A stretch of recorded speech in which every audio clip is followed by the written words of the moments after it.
Hello सो क्या हाल चाल। आज हम लोग यहाँ पर इलेक्ट्रोकेमिस्ट्री के क्वेश्चंस करने वाले हैं और यहाँ पर सबसे पहले हम लोग इलेक्ट्रोकेमिस्ट्री के सेक्शन ए से यहाँ पर इसको स्टार्ट करने वाले हैं। तो चलिए यहाँ पर स्टार्ट करते हैं।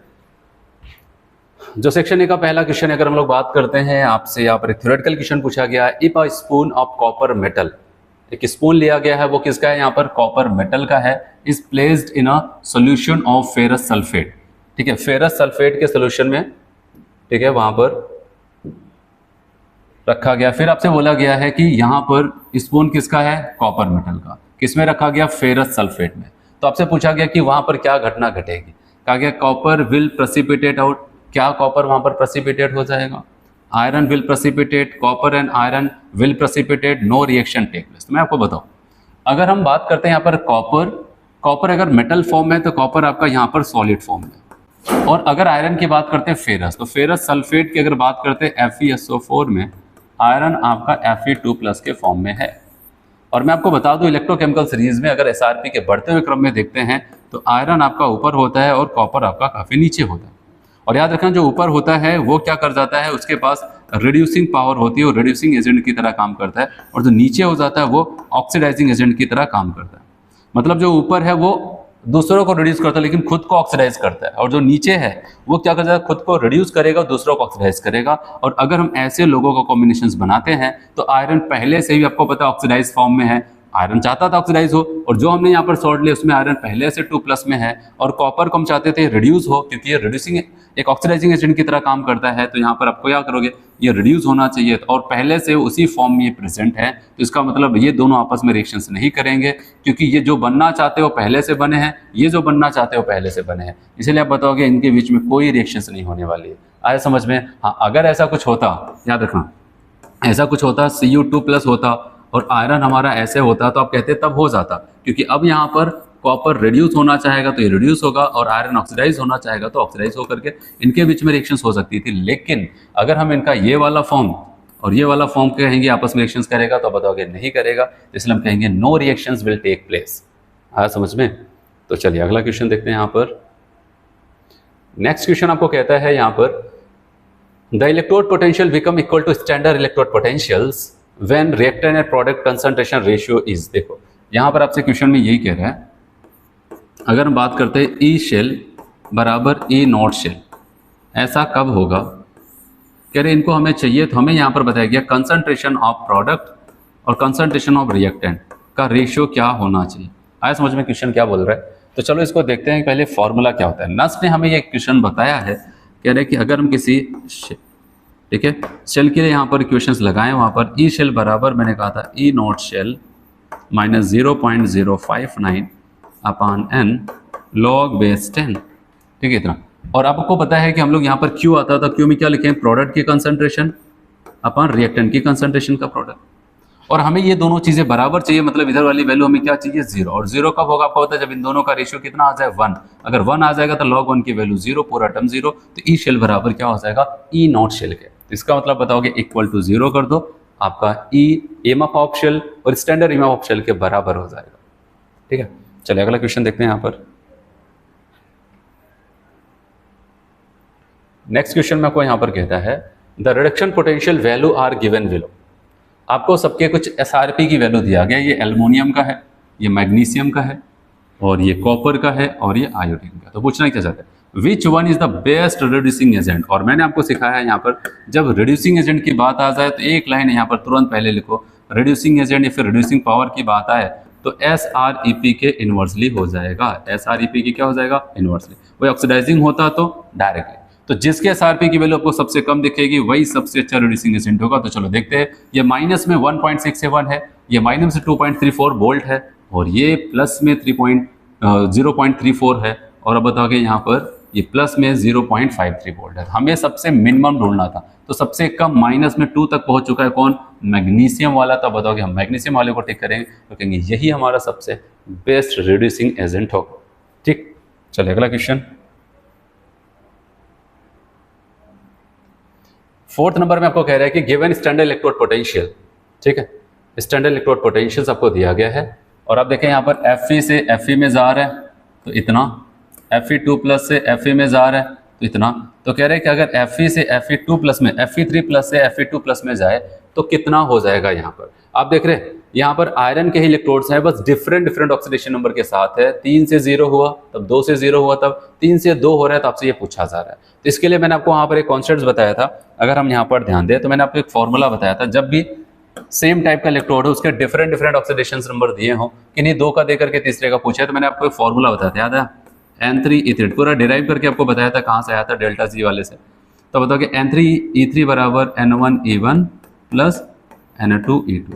लेकिन अब यहाँ पर मैंने कहा था, एक बात ध्यान देना, N यहाँ पर बताएगा इलेक्ट्रॉनों का आदान प्रदान, चेंज इन ऑक्सीडेशन नंबर, और E तो इलेक्ट्रोड पोटेंशियल्स। मैंने कहा था थर्ड किसको मानना, याद है? मैंने कहा जहाँ पर मैक्सिमम चेंज होगा इलेक्ट्रॉनों का, सबसे ज़्यादा एक एक्सचेंज होगा, वो हमारा मैक्सिमम वाला थर्ड कहलाएगा। और अगर आप देखो यहाँ पर सबसे ज़्यादा इलेक्ट्रॉन का इन्वॉल्वमेंट 3 हो रहा है, यहाँ पर 2 और यहाँ पर 1, तो हम थर्ड इनको मानेंगे। तो इनके इलेक्ट्रॉनों के नंबर या फिर n, change in oxidation number को n मानेंगे, यहाँ पर 3 आएगा, और इसकी वैल्यू कितना आ जाएगी, -0.036। उसके बाद इक्वल यहाँ पर किसी को, अब जो बचे हुए हैं थर्ड को सेलेक्ट करना सबसे इंपॉर्टेंट था। इसके अलावा जो बचता है आप किसी को 1 2 बोल सकते हो। चलो अगर इसमें आते हैं, इसमें अगर देखिए 2 का है तो इसी को 1 बोल देते हैं, 2 इंटू -0.40 प्लस। अब इनके लिए बात करते हैं, यहाँ पर कितना है, इलेक्ट्रॉनों का चेंज 1 है, और इसी के लिए हमको निकालना है, मान लेते हैं इसको मैंने A2 मान लिया। अब अगर हम यहाँ पर इसको सॉल्व करेंगे तो हम यहाँ पर ये देखेंगे, यह आ जाएगा 6 त्रिक 18 हो जाएगा, 3 त्रिक का 9 और 1 10 आ जाएगा, तो माइनस में इतना आ जाएगा, बराबर यह आपका यहाँ से देखते हैं 4 दूनी 8, 4 दूनी 8, ठीक है, माइनस में इतना प्लस E2 ना। अब अगर हम E2 बराबर देखते हैं, ठीक है, तो अगर हम E2 निकालेंगे, E2 निकालते हैं तो हम क्या कर जाते हैं, आपको बताया यहाँ पर, अगर हम E2 निकालेंगे तो हम इसको इधर भेज देते हैं, और जब यहाँ पर भेजेंगे तब देखेंगे माइनस, और यहाँ पर क्या हो जाएगा, प्लस आपका यहाँ पर आ जाता है। एक मिनट, एक बार मैं इसको फिर से यहाँ पर देखूँ तो ये, अच्छा यहाँ पर एक 0 और था ना, सही, यहाँ पर एक 0 और था, 6 त्रिक 18 आ जाएगा, 3 त्रिक का 9, 1 10, ठीक है, यहाँ पर 3 डिजिट के बाद था, ये आ जाएगा, अब सही, ठीक है। अब हम यहाँ पर जब E2 निकालेंगे तो अब बताओ कि इधर जाएगा तो प्लस आ जाएगा, 0.088 माइनस 0.108। अब जब इसको सॉल्व करते हैं तो अब आपका यहाँ पर आ जाएगा 0.772 ठीक है, आपका ये डी वाला यहाँ पर करेक्ट है। ये फॉर्मूले पर रखकर इसको सॉल्व करना। चलिए अगला क्वेश्चन देखते हैं। नेक्स्ट यहाँ पर आपको बताता है कि the reduction potential of a hydrogen electrode pH 10। Hydrogen electrode का एक रिडक्शन पोटेंशियल आपसे पूछा जा रहा है, pH 10 है, 298 केल्विन, और सबसे बड़ी बात यहाँ पर प्रेशर जो हाइड्रोजन का दिया गया है 1 atm है। तो मैंने आपको एक फॉर्मूला मैंने डायरेक्ट डिराइव करके आपको बताया था, ये रिडक्शन बराबर अगर हम चलते थे तो -0.059 इंटू pH आ जाता था। अगर ऑक्सीडेशन था तो यहाँ पर प्लस का साइन आता था, अगर प्रेशर वहाँ पर हाइड्रोजन गैस का 1 atm।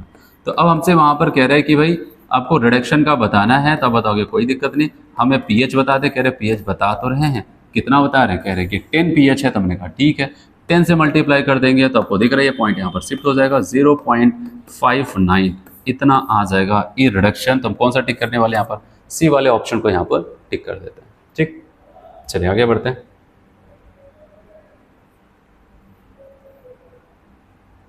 चलिए नेक्स्ट क्वेश्चन यहाँ पर आपको बताया गया है, the position of some metals in the electrochemical series in decreasing electropositive character is given as। देखो यहाँ पर कह रहे हैं इलेक्ट्रोकेमिकल सीरीज में इनका इलेक्ट्रोपॉजिटिव कैरेक्टर का ऑर्डर बताया गया, सबसे ज्यादा इनके पास, फिर इनसे कम और कम, जैसे नीचे जाते हैं इलेक्ट्रोपॉजिटिव कैरेक्टर मतलब मेटेरियल कैरेक्टर घट रहा है। फिर कह रहे हैं कि what will happen if copper spoon, copper का चम्मच फिर से उठा रहे हैं, spoon is use to stir a solution of aluminium nitrate. कह रहे हैं कि अगर एल्युमिनियम नाइट्रेट उठा ले ये इनका और यहाँ पर कॉपर, तो क्या होगा। देखो मैंने आपको यहाँ पर वही बताया, अगर एल्युमिनियम की बात करते हैं तो इलेक्ट्रोकेमिकल सीरीज में अगर बढ़ते हुए एसआरपी के हिसाब से देखें तो एल्युमिनियम ऊपर पाया जाता है और कॉपर नीचे पाया जाता है। जो ऊपर पाया जाता है वो चाहता है कि हम अपने ऑक्सीडाइज फॉर्म में रहें, और जो नीचे पाया जाता है वो चाहता है अपने रिड्यूस फॉर्म में, मतलब कॉपर, जैसे यहाँ पर कॉपर का रिड्यूस फॉर्म का 0 वाला हो जाता है। अब ये होता है, अब कह रहे हैं अगर कॉपर का स्पून यूज करते हैं तो आपको पता है कॉपर पहले से किस फॉर्म में होगा, Cu अपने 0 ऑक्सीडेशन नंबर में, और यहाँ पर एल्युमिनियम नाइट्रेट है, एल्युमिनियम नाइट्रेट में आपको पता है यहाँ पर AlNO3 का होल थ्राइस अगर यूज करते हैं तो एल्युमिनियम पहले से 3+ में है, तो एल्युमिनियम जो होना चाहता वो पहले से होकर के बैठा है, कॉपर जो होना चाहता तो पहले से होकर के बैठा। बताओगे रिएक्शंस करेंगे? नहीं। अब इससे पहले जो आपको वहां पर क्वेश्चन बताया था, पहला क्वेश्चन जो आपको कराया था, फेरस सल्फेट आयरन Fe2+ में जाना चाहिए, पहले से प्रेजेंट है। कॉपर चाहता है कि अगर हम कहीं पर 2+ हो तो जल्दी से घट करके 0 हो जाए, वो पहले से 0 था। इसलिए बताओगे यहाँ पर भी सेम वही लगाएंगे, देयर इज नो रिएक्शन, कोई रिएक्शन उनके बीच में नहीं होने वाला।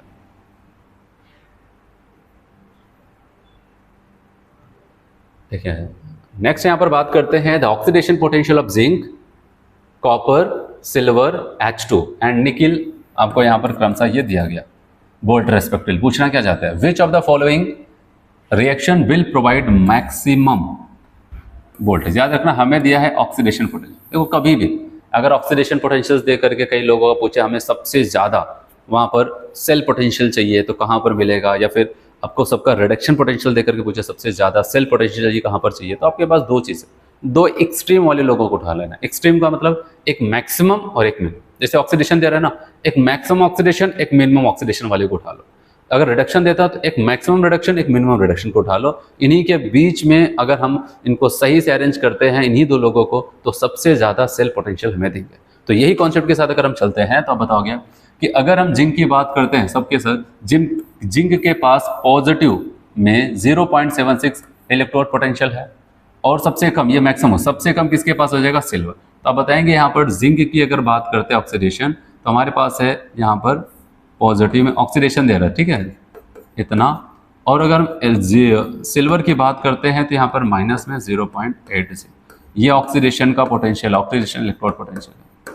तो हम इन्हीं दो को लेकर के चलेंगे, और मैंने आपको बताया है कि अगर इन दोनों को ही लेकर के चलेंगे मैक्सिमम पोटेंशियल मिलेगा। चलो अब तो ले तो लिया, लेकिन किसका ऑक्सीडेशन करा है किसका रिडक्शन। याद रखना जिसके ऑक्सीडेशन की पोटेंशियल ज्यादा है उसको ऑक्सीडेशन सेल बना देना, ऑक्सीडेशन हाफ सेल, और जिसका ऑक्सीडेशन पोटेंशियल कम है, माइनस में है, कम है, मतलब बताओ उसको रिडक्शन हाफ सेल बना देना। तो इस हिसाब से बताओगे हम जिंक का ऑक्सीडेशन हाफ सेल बनाने का मतलब जिंक का ऑक्सीडेशन कराएंगे और सिल्वर का क्या करा देंगे, रिडक्शन। तो बताओ जिंक का ऑक्सीडेशन और सिल्वर का रिडक्शन, सिल्वर को क्या कर रहा है, रिड्यूस कर रहा है, और यहाँ पर इनको ऑक्सीडाइज कर रहा है।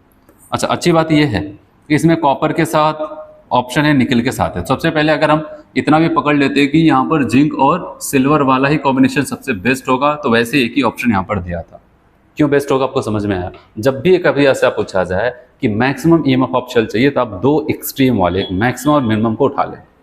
एसआरपी दिया है तब भी ठीक है, एसओपी दिया तब भी ठीक है, उन्हीं को उठा लेना। हाँ, उसमें अगर एसआरपी देता तो जिसके हायर एसआरपी उसको रिडक्शन करा देना, जिसका लोअर उसको ऑक्सीडेशन, और जिसका अगर ऑक्सीडेशन दिया है तो जिसका हायर ऑक्सीडेशन उसको ऑक्सीडेशन हाफ सेल, जिसका लोअर है उसको रिडक्शन कर देना। बस ऐसे करना होता है। चलिए आगे बढ़ते हैं। यहाँ पर अगला क्वेश्चन देखते हैं, question number 8। For the generation of electrical potential of 1.1 volt the ideal concentration of zinc and copper ion is in galvanic. देखो यहाँ पर कह रहा है कि अगर हम देखते हैं 1.1 वोल्ट जो यहाँ पर आ जाता है कि अगर जिंक और कॉपर का इलेक्ट्रोड यूज करते हैं तो, और ये इसका स्टैंडर्ड कंडीशन पे डेनियल सेल की बात करता है, और स्टैंडर्ड कंडीशन पे ही जिंक और कॉपर का जो इलेक्ट्रोड यूज करेंगे, सेल बनाएंगे, तो 1.1 वोल्ट आता है। और 1.1 वोल्ट आने का मतलब मैं आपको बता दूं वहां पर कि स्टैंडर्ड कंडीशन में उनकी कंसंट्रेशन कितनी होती है, ये फिक्स होता है। स्टैंडर्ड कंडीशन में अगर कोई चीज आप नापते हो तो वहां पर आयंस की कंसंट्रेशन 1 मोलर होनी चाहिए। अगर कोई गैसेज हैं तो वहां पर उसकी प्रेशर 1 atm होना चाहिए, टेम्परेचर 298 केल्विन होना चाहिए। तो हम बताएंगे यहाँ पर फर्स्ट वाले को लगाएंगे, ठीक है।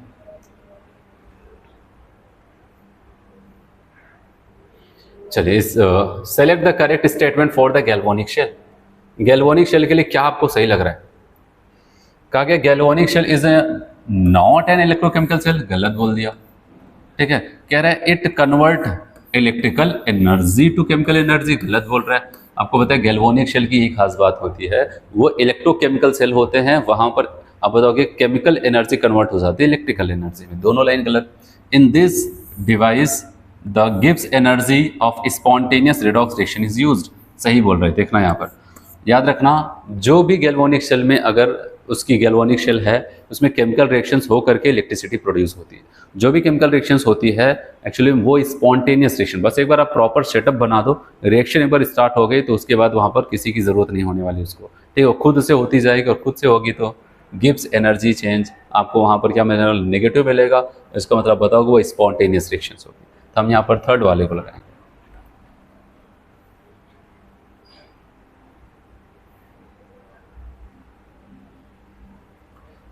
Select the incorrect statement about standard hydrogen electrode. Incorrect statement की बात कर रहा है, incorrect statement about standard hydrogen electrode. Hydrogen electrode के लिए कौन सा स्टेटमेंट आपको गलत लग रहा है? तो आप बताओगे क्या हाइड्रोजन इलेक्ट्रोड यहाँ पर प्लस से जीरो होने का मतलब ऑक्सीजन रिडक्शन का काम कर सकता है? बताओगे कर सकता है, सही बोल रहा है। क्या ये जीरो से प्लस में जाकर के ऑक्सीडेशन कर सकता है? कर सकता है। आपको पता है हाइड्रोजन इलेक्ट्रोड ऑक्सीडेशन और रिडक्शन दोनों की तरह काम कर सकता है, ये तो सही है। हमें इनकरेक्ट ध्यान देना, the electrode is dipped in, ये पकड़ लिया यहाँ पर, basic solution and a pure hydrogen gas is bubbled through it. हमें इनकरेक्ट लगाना था। मैंने कहा था जो इलेक्ट्रोड होगा वो क्या हो जाएगा, एसिड सोल्यूशन में डाला जाता है। स्टैंडर्ड कंडीशन में तो 1 मोलर कंसंट्रेशन का एसिड लेते थे, लेकिन यहाँ पर बेसिक सोल्यूशन लिख करके इन्होंने इस लाइन को गलत कर दिया। ठीक है, आप बताओ यहाँ पर सी वाला ही क्या हो जाएगा, रॉन्ग। चलो अगला क्वेश्चन, प्लेटिनम H2 1 बार H plus 1 molar copper 1 plus 2 plus 1 molar copper. देखो हाइड्रोजन इलेक्ट्रोड यूज किया गया, यहाँ तक का सेटअप देखिए, ये 2 लाइनें बता रहे हैं वहाँ पर सॉल्ट ब्रिज को। यहाँ पर आप देख रहे हैं 0 से +1 का मतलब ये ऑक्सीडेशन हाफ शेल बना हुआ है, और कॉपर इधर क्या हो रहा है, रिडक्शन हाफ शेल का काम कर रहा है। और मैंने आपको पढ़ाते समय बताया था ऐसे ही हाइड्रोजन को हम ऑक्सीडेशन हाफ शेल बनाते गए और वहाँ पर दूसरे इलेक्ट्रोड लाते गए, उनका रिडक्शन पोटेंशियल काउंट करते चले गए। तो देखते हैं यहाँ पर क्या बोलता है, कह रहे जब इसको ऐसा लगाया गया the measurement EMF of the cell इतना निकल के आया। इसका मतलब क्या हुआ? इसका मतलब ये हुआ है, यहाँ पर देखो कह रहे Cu2+ ion get reduced easily than H+। देखो अब इन दोनों को लिया गया, तो आपको पता है इनका रिडक्शन, इनका रिडक्शन की तरह यूज किया कॉपर को, इनको ऑक्सीडेशन। इसका मतलब ये ऑक्सीडाइज होना पसंद कर रहे थे और ये रिड्यूस होना पसंद कर रहे थे। इसका मतलब ये दोनों जब रखे गए तो इसमें से कौन ऑक्सीडाइज होना पसंद किया, कौन रिड्यूस? तो बताओ कि कॉपर 2+ से रिड्यूस होकर के आसानी से किस में चला जाता है, रिड्यूस होगा किसकी तुलना में, H+ को कह दो रिड्यूस होने के लिए, तो ये पहले रिड्यूस हो जाएगा। ठीक है, तो ये लाइन सही कह रहा है। ठीक है, क्योंकि आपको पता है हाइड्रोजन के नीचे पाया जाता है कॉपर। हाइड्रोजन के नीचे मतलब जैसे आप नीचे आओगे, नीचे वाले लोग अपने आप को रिड्यूस करना पसंद करते हैं, ऊपर वाले अपने आप को ऑक्सीडाइज करना पसंद करते हैं। ठीक है, फिर ये तो लाइन सही, हमें क्या बताना है? ठीक है, ये हो जाता है means Cu2+ ion get reduce to easily than H+। ये तो बात सही है। और देखते हैं यहाँ पर hydrogen ion can not oxidise Cu+, सही कह रहा है। हाइड्रोजन आयन से कह दो कि भाई कॉपर को ऑक्सीडाइज कर दो, नहीं, कॉपर कहेगा हम रिड्यूस होना पसंद करते हैं, ऑक्सीडाइज नहीं, क्योंकि वहां पर उसके SRP की वैल्यू पॉजिटिव मिलती है। तो ये भी लाइन सही है, hydrogen ion can not oxidise, नहीं कर सकता है। ठीक है, copper does not dissolve in HCl, copper HCl में भी डिजोल्व नहीं होगा। डिजोल्व होने का मतलब कॉपर का वहां पर अपना आयंस बनाए, ऐसा तो होता नहीं है, क्योंकि HCl का मतलब H+ के साथ वो अपने आप को ऑक्सीडाइज नहीं करेगा। ठीक है, तो इसका मतलब बताओ ये भी लाइन सही, ये भी लाइन सही, ये भी लाइन सही, आप डी वाले को टिक करेंगे। आपको इलेक्ट्रोकेमिकल सीरीज के बारे में अच्छे से वहाँ पर जानकारी होनी चाहिए और उसमें बस बेसिक सी चीज़ पता होनी चाहिए। इलेक्ट्रोकेमिकल सीरीज में जो ऊपर पाया जाएगा वो खुद का अगर उसका व्यवहार देखा जाए, खुद को वो क्या करता है, ऑक्सीडाइज करना चाहता है, नीचे वाला खुद को रिड्यूस करना चाहता है। लेकिन दूसरों के प्रति इनका व्यवहार, जो ऊपर पाया जाएगा वो दूसरों को रिड्यूस करेगा और जो नीचे पाया जाएगा वो दूसरों को ऑक्सीडाइज करेगा। एक बार ये लाइन सीधी सीधी आप अच्छे से लिख लेंगे तो कभी भी आएगा, उस लाइन को पहले अपने माइंड में लाओगे तो कभी भी इस टाइप के थ्योरेटिकल क्वेश्चन आपके गलत नहीं होंगे। ठीक है, क्योंकि इस टाइप के क्वेश्चन में हमेशा देखना पड़ता है किससे कंपैरिजन किया जा रहा है, उनके रेस्पेक्ट में वो कहाँ ऊपर हैं कि नीचे हैं, तब वहां पर डिसाइड होगा। Select the strongest reducing agent from the given electrode potential. यहाँ पर आपको दिया गया डाटा नहीं दिया गया है, लेकिन एक अच्छे क्वेश्चन की खास बात होती है उनके SRP की वैल्यू दे देता है, लेकिन कोई बात नहीं। एक रिड्यूसिंग पावर की अगर बात करते हैं, मैंने कहा था यूनिवर्सली प्रोपोर्शनल हो जाएगा SREP, जिसके SRP की वैल्यू जितनी ज़्यादा कम होगी उतना ही उसके रिड्यूसिंग पावर होगा। किसके SRP की वैल्यू कम है, तो मैंने कहा था इलेक्ट्रोकेमिकल सीरीज को अगर बढ़ते हुए क्रम में याद करेंगे तो याद रखना जिंक आपको ऊपर मिलेगा, उसके बाद क्रोमियम ऊपर मिलेगा, फिर हाइड्रोजन को आपको लेवल पता है और वहाँ पर आयरन। तो याद रखना कि यहाँ पर इन सब में अगर हाइड्रोजन के ऊपर तो ये सब तो पाए जाएंगे, हाइड्रोजन के ऊपर क्रोमियम, आयरन और ये जिंक पाया जाएगा। लेकिन अगर हमसे पूछा जाए कि यहाँ पर सबसे ज़्यादा SRP की वैल्यू सबसे कम किसकी है, तो बताओगे यहाँ पर जिंक आता है, तो हम जिंक वाले को ही टिक करेंगे। तो जिंक यहाँ पर अपने आप को, ठीक है, ऑक्सीडाइज करना ज़्यादा पसंद करता है, इसलिए दूसरों को अच्छे से रिड्यूस कर देता है, तो इसमें हम जिंक वाले को टिक करते हैं। ठीक है, वैसे अगर वो डाटा देता तो अगर आपको टेबल नहीं आती, पूरा सीरीज नहीं आती, तब भी आप कर लेते, एक अच्छे क्वेश्चंस में देते। चलिए अगला क्वेश्चन अगर हम लोग यहाँ पर देखते हैं, गिवन आयोडीन का रिडक्शन हुआ तो इतना इलेक्ट्रोड पोटेंशियल दिया है स्टैंडर्ड, और ब्रोमीन का रिडक्शन किया तो इतना। In this basic the feasible reactions, कौन सी रिएक्शंस यहाँ पर हो जाएगी? Spontaneous reaction. देखो मैं आपको बताऊँ, जब नॉन मेटल मैंने आपको पढ़ाया था, डिस्प्लेसमेंट की बात है, तो मैंने कहा था एक नीचे पाए जाने वाला इलेक्ट्रोकेमिकल सीरीज में अगर बढ़ते हुए क्रम में हम पढ़ते एसआरपी के, एक नीचे पाए जाने वाला या फिर कह सकते हैं हायर एसआरपी वाला नॉन मेटल एक लोअर एसआरपी वाला नॉन मेटल उसके साल्ट के सोल्यूशन से हटा देता है। तो बताओ कि इन दोनों में से किसका यहाँ पर एसआरपी ज़्यादा है? ब्रोमीन का। तो ब्रोमीन क्या करेगा? आयोडीन के आयोडाइड वाले सोल्यूशन से आयोडीन को डिस्प्लेस कर देता है, और इस हिसाब से अगर हम देखेंगे तो हम यहाँ पर ये कहेंगे कि ब्रोमीन क्या चाहेगा? अपने आप को Br माइनस लेके जाना, लेकिन जबकि आयोडीन को I2 में कन्वर्ट कर देगा, क्योंकि इसके एसआरपी की वैल्यू ज़्यादा, ये नॉन मेटल्स है, और नॉन मेटल के केस में मैंने आपको बताया था नीचे वाला ऊपर वाले को डिस्प्लेस कर देता है। तो इस हिसाब से आप बताओगे यहाँ पर ब्रोमीन आयोडीन, तब बताओगे यहाँ पर ब्रोमाइड आयन आयोडीन से नहीं सॉल्ट के सोल्यूशन से हटाएगा। तो इस हिसाब से अगर हम देखते हैं यहाँ पर देखो Br2 है, Br2 को हमने क्या किया? आयोडाइड आयन मतलब इसका साल्ट का कोई सोल्यूशन होगा, इससे डिस्प्लेस करते हैं, खुद को अपने आप को रिड्यूस कर लेता है और इसको ऑक्सीडाइज कर देता है। तो ये सी वाला यहाँ पर करेक्ट होगा, क्योंकि जो नीचे पाया जाएगा जिसके एसआरपी की वैल्यू ज़्यादा है वो क्या कर जाता है? कम वाले को उसके साल्ट के सोल्यूशन से हटा देता है। ब्रोमीन का ज़्यादा था तो ब्रोमीन क्या करेगा? कम कौन था? आयोडीन, उसका साल्ट, आयोडाइड आयन का मतलब उसका साल्ट का कोई सोल्यूशन होगा, ठीक है। यहाँ पर जैसे KI वगैरह भी लिख सकता था, तो उसने केवल I माइनस लिख दिया, तो ये इसको जाएगा यहाँ से धक्के मार के हटाएगा, खुद को रिड्यूस कर लिया और इनको ऑक्सीडाइज करके डिस्प्लेस करता है। तो सी वाला यहाँ पर हो जाएगा।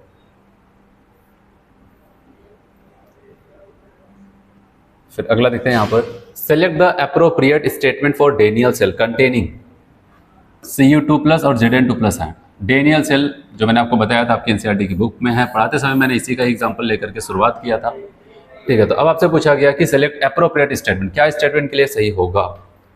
कह रहे E cell does not depends on the concentration of Cu2+ and Zn2+। गलत। आपको अगर यहाँ पर याद हो कि हम लोग पढ़ रहे थे नस्ट इक्वेशन, वहाँ पर चलो ई नॉट शेल की अगर बात करते वो तो चलो ठीक है, वो तो एक स्टैंडर्ड कंडीशन है, लेकिन ई शेल कंसंट्रेशन के ऊपर डिपेंड करेगा, ठीक है, क्योंकि क्यू की वैल्यू अगर बढ़ती थी रिएक्शन क्विटेंट तो ये घटने लगता था। तो अब बताओ ये तो गलत बोल रहे हैं। फिर नेक्स्ट आते हैं, ई शेल डिक्रीजेस, कह रहे ई शेल की वैल्यू घटेगी with increase in concentration of Cu2+ ion, तो ये गलत बोल रहा है। देखो मैं यहाँ पर थोड़ा सा लिख देता हूँ अगर आप इसको इमेजिन नहीं कर पा रहे। ई शेल बराबर मैंने कहा था ई नॉट शेल ना माइनस 0.059/n लॉग। अगर डेनियल सेल है तो आपको पता है यहाँ पर जिंक का ऑक्सीडेशन, तो यहाँ पर Zn2+ और कॉपर का रिडक्शन यहाँ पर Cu2+, ऐसे आता है। और कह रहे हैं कि अगर यहाँ पर Cu2+ की आयन बढ़ेगी तो ई शेल घटेगा नहीं। Cu2+ देखो यहाँ पर नीचे ये बढ़ेगा तो ये भी बढ़ जाएगा। हाँ, जिंक का अगर बढ़ाते तब घटता, तो बताओ इसलिए स्टेटमेंट गलत। अगला कहता है E cell increases with decrease in concentration of Zn2+, सही है। अगर जिंक की कंसंट्रेशन को बढ़ाते तो ये घट जाता, घटाते हैं तो ये बढ़ जाएगा। तो बताओ कि सी वाला ऑप्शन यहाँ पर करेक्ट हो जाएगा। सब कुछ नोट्स में पढ़ाते समय आपको जो बताया था उसी पे पूरा क्वेश्चन है वहाँ पर। अगर आपने इसको अच्छे से पढ़ा तो आपके सारे क्वेश्चन यहाँ पर लग जाएंगे। तो चलिए आगे बढ़ते हैं। यहाँ पर ये क्वेश्चन हो गया 14 नंबर थ्योरेटिकल क्वेश्चन, एक अच्छा क्वेश्चन बनेगा वहाँ पर, ठीक है। अभी हम न्यूमेरिकल्स भी देखते हैं। चलिए ये हो गया।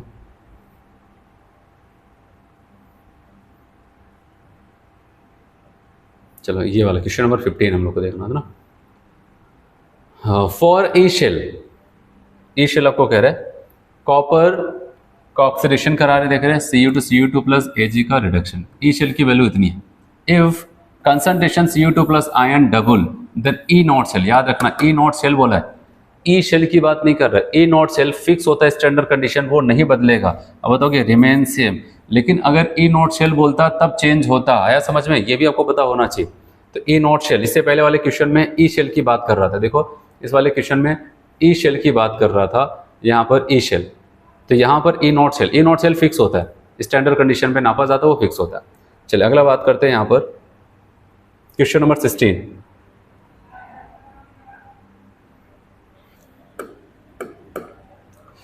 The resistance of the cell containing KCl at 23 degree C was found to be इतना ओम। Its cell constant की वैल्यू इतने पर सेंटीमीटर है। Conductivity of the cell KCl is, देखो कंडक्टिविटी का एक फॉर्मूला मैंने आपको पढ़ाया था, आपको कहता था 1/r इंटू सेल कॉन्स्टेंट आता था, सेल कॉन्स्टेंट जिसको हम G स्टार बोलते थे।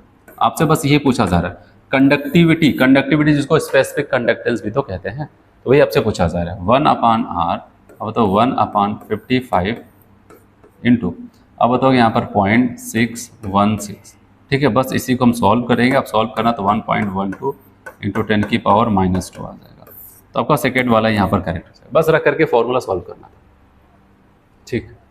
अगला क्वेश्चन देखें।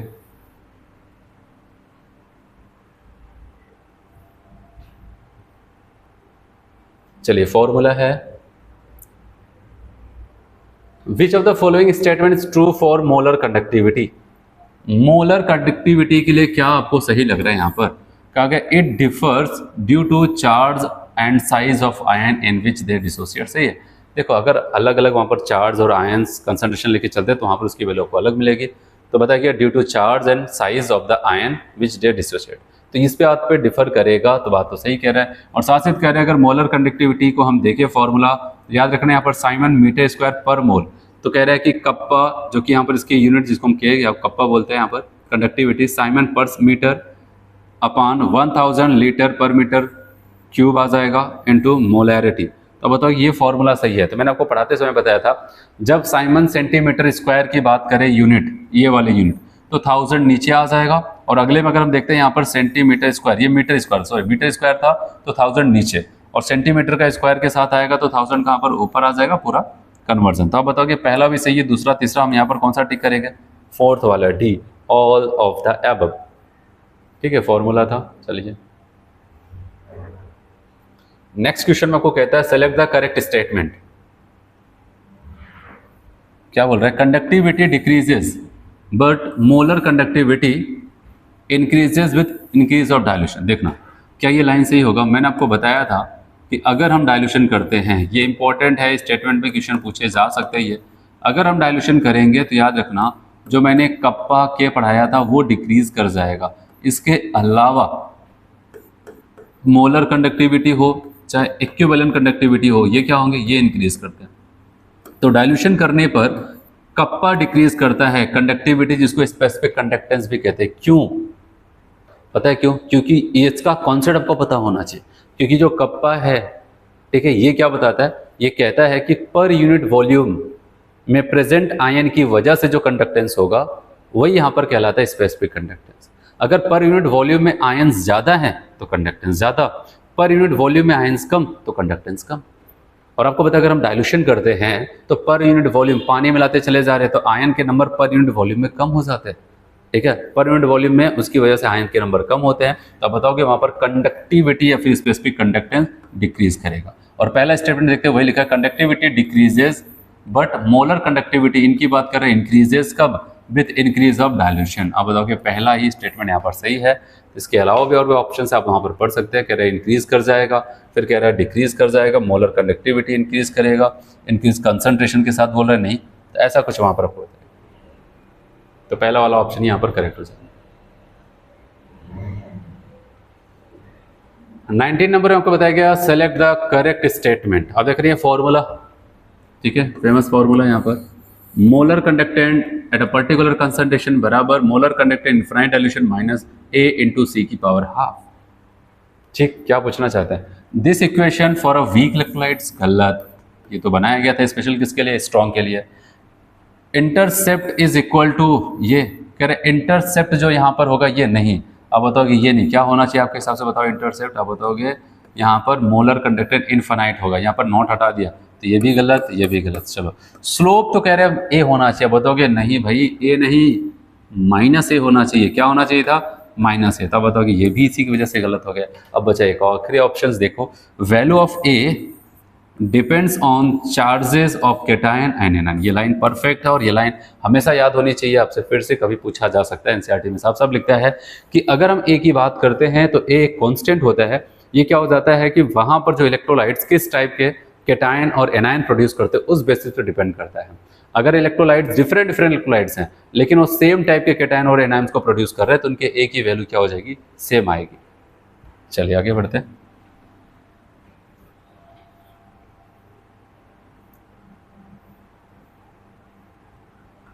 अगला question, electrochemical cell can behave like an electrolytic cell. एक इलेक्ट्रोकेमिकल सेल इलेक्ट्रोलाइटिक सेल की तरह कब बिहेव करेगा? तो आपको यहाँ पर ध्यान देना है, जो मैंने पढ़ाते समय सबसे लास्ट में अपने यहाँ पर बताया था कि अगर कभी एक्सटर्नल जो बैटरी यूज किया गया है, ठीक है, उसका ईएमएफ हमारे जो हमारा शेल प्रोड्यूस कर रहा था उससे ज़्यादा हो गया, तो ये एक्सटर्नल वाला चाहता है क्या? इसको इलेक्ट्रोलाइटिक सेल बना दे। इंटरनल वाला चाहता है क्या? डेनियल सेल बना दे। अब तो डिपेंड करेगा, जो डोमिनेट करेगा उसी का कहा माना जाएगा। अगर ये एक्सटर्नल बैटरी का वोल्टेज ज़्यादा है, ठीक है, हमारी बैटरी के सेल से, ठीक है, तो आप बताओगे यहाँ पर क्या हो जाएगा? तो वो इलेक्ट्रोलाइटिक सेल की तरह बिहेव करेगा। ऐसा ऑप्शन कहाँ पर मैच कर रहा है? सी वाले में। E external is greater than E cell, तो यहाँ पर इलेक्ट्रोलाइटिक। और अगर आप बताओगे यहाँ पर ये ई शेल ज़्यादा होता तो जैसे बी वाले ऑप्शन, तो वो गैल्वेनिक शेल वोल्टेइक सेल की तरह ही काम करता। और अगर हमसे पूछा जाए अगर ये दोनों बराबर हो जाए तो आप बताओगे सेल काम ही नहीं करेगा, ना एनोड से कैथोड इलेक्ट्रॉन जाएगा, ना प्रोटॉन इलेक्ट्रॉन जाएगा, ना तो करंट का फ्लो होने वाला कुछ। ठीक है, पढ़ाते हुए सब बताया गया आपको। चलिए 21, the standard electrode potentials E not, standard electrode potential E not value किसका? Al3 प्लस से Al, Ag प्लस से Ag, K प्लस से K, Cr3 प्लस से यहाँ पर इनका SREP की वैल्यू दिया गया। ठीक, पूछना क्या चाहते हैं? पूछना चाहते हैं कि correct decreasing order of reducing power of metal. बार बार मैंने आपको बताया कि सबसे पहले जैसे रिड्यूसिंग पावर ऑक्सीडाइजिंग पावर देखा तो रिलेशन तुरंत लिख लो। रिड्यूसिंग पावर के साथ कहा था कि SREP से इन्वर्सली हो जाएगा, बस हो गया। अब लगाते जाओ, जिसके SRP की वैल्यू सबसे कम लाइन में सबसे आगे खड़ा होगा। ठीक है, किसके SRP की वैल्यू सबसे कम है देख के बताओ? पहले एल्युमिनियम है, एल्युमिनियम का -1.66 है, पोटेशियम का 0.80, नहीं एल्युमिनियम का सिल्वर का 0.8 प्लस में है, पोटेशियम का -2 तक पहुंच गया, और क्रोमियम का इतना। तो आप बताओगे सब साफ साफ दिख रहा है यहाँ पर किसको आगे होना चाहिए? पोटेशियम। माइनस में सबसे कम उसी का है, तो आप दो ऑप्शन में पोटेशियम को आगे देख रहे हैं। चलो इसके बाद किसको नंबर लगाएं? सिल्वर कह रहा है कि वो क्या नाम है, एल्युमिनियम कह रहा है मेरा तो माइनस में 1.66 है, और एक लोग और माइनस में, ये किसका यहाँ पर -0.7 पर, ये क्रोमियम का। तो ज़्यादा कौन माइनस में है? तो आप बताइए इसके बाद एल्युमिनियम का नंबर है। चलो दोनों ऑप्शन में एल्युमिनियम है, अभी टक्कर में चल रहा है ऑप्शन। चलो अब किसका नंबर लगाते हैं हम लोग? क्रोमियम कह रहे हैं कि मेरा भले कम है, मतलब जितना भी, लेकिन मैं माइनस में, तो सिल्वर तो किस में चला गया? प्लस में। तो बताओगे क्रोमियम फिर सिल्वर। आप बताओगे बी वाले को टिक करें। कॉन्सेप्ट लेके चलो, चैप्टर बहुत अच्छा है, एक बार दिमाग में बैठ गया तो फिर क्वेश्चन घुमा घुमा के पूछे, आप निकालते जाओगे। चलो आपसे पूछा गया increasing electron releasing tendency, electron को रिलीज कौन करता है? जिसके पास जितना अच्छा रिड्यूसिंग पावर है, वो भी इंक्रीजिंग ऑर्डर में बताना है, सबसे कम फिर ज्यादा फिर ज्यादा फिर ज्यादा। कॉपर है, सिल्वर है, आयरन और जिंक है। आपको पता होना चाहिए कि हमारे पास रिड्यूसिंग पावर, इलेक्ट्रॉन रिलीजिंग का मतलब पता है, इलेक्ट्रॉन रिलीजिंग की बात करता है, इलेक्ट्रॉन रिलीजिंग कहें या फिर क्या बोल सकते हैं रिड्यूसिंग पावर, बात एक ही कह रहा है। SRP के इनवर्सली, SREP के इलेक्ट्रॉन निकालने की क्षमता किसी के पास जितनी तेज होगी, मतलब उसके पास उतनी अच्छी रिड्यूसिंग पावर है। इलेक्ट्रॉन निकाल करके ही तो दूसरों को रिड्यूस किया जाता है। अब बताओ कॉपर, सिल्वर, आयरन। तो आपको पता है सबसे ज्यादा, सबसे कम SRP किसका होता है? जिंक का। और सबसे ज्यादा किसका होगा? सिल्वर का। तो सिल्वर से ज्यादा, सिल्वर का सबसे कम, इससे ज्यादा कॉपर, फिर आयरन, फिर जिंक, तो ये हो जाएगा। ठीक है, इलेक्ट्रोकेमिकल सीरीज का अगर ऊपर से नीचे चले SRP के हिसाब से जिंक, फिर आयरन, फिर कॉपर, फिर सिल्वर का नंबर आता है। अब ये क्योंकि इंक्रीजिंग ऑर्डर लगाना था आपको, ये ऐसे ऑर्डर लगाना। तो सबसे अच्छा जो इलेक्ट्रॉन रिलीज करेगा जिंक, और सबसे पुअर जो करेगा वो कौन हो जाएगा? सिल्वर हो जाता है। चलिए नेक्स्ट देखते हैं। आपसे कहा गया which cell will measure standard electrode potential of copper electrode. ठीक है, कॉपर इलेक्ट्रोड का स्टैंडर्ड कंडीशन पे हमें पोटेंशियल नापना है, तो हमें क्या कंडीशन लेकर के चलनी पड़ेगी? ठीक है, measure standard electrode potential of copper electrode, क्या लेकर के चलेंगे वहाँ पर? अगर हम बात करते हैं यहाँ पर, देखो स्टैंडर्ड कंडीशन मैंने कहा अगर कोई गैस होगा तो उसका प्रेशर 1 atm होना चाहिए। ठीक है ये, और कोई भी आयन होगा, चाहे मेटल आयन हो, चाहे वहाँ पर H+ कंसंट्रेशन हो, इनका कितना होना चाहिए? 1 मोल। ये स्टैंडर्ड की बात है तो फिक्स है, ये अपने हाथ में नहीं, ये फिक्स इतना ही लेके चलना पड़ेगा। तो देखते हैं पहला सेटअप है सही क्या। देखो यहाँ पर H2 गैस लिखा, लेकिन प्रेशर इतना रखे, आगे मिलाते ही नहीं। यहाँ पर H2 का प्रेशर 1 बार, ठीक है, H+ का कंसंट्रेशन 1 मोलर, ये भी सही है। अब लेकिन Cu का कंसंट्रेशन देखो गड़बड़ कर दिया कि ऑप्शन को भी काटना पड़ गया। इसमें आते हैं अच्छा लिखा है, ठीक है, 1 बार, यहाँ पर 1 मोलर, यहाँ पर 1 मोलर, यहाँ पर। आप बताओगे ये सेटअप बेस्ट है, तो बताओगे सी वाले को हम टिक करते हैं।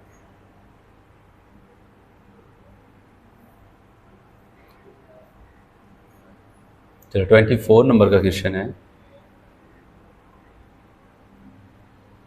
ठीक है। 24 में अगर हम लोग यहाँ पर देखें तो क्या है, 2 half cell electrochemical cells are given, silver का दिया है और आयरन का दिया।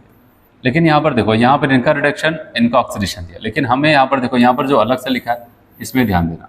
सिल्वर का रिडक्शन करके लिखा, अच्छी बात है, लेकिन आयरन का क्या दिया बताओ? आयरन का भी रिडक्शन दिया। अगर आपको लगता है यहाँ पर देख करके यहाँ पर आपने ध्यान नहीं दिया तो गड़बड़ हो जाएंगे।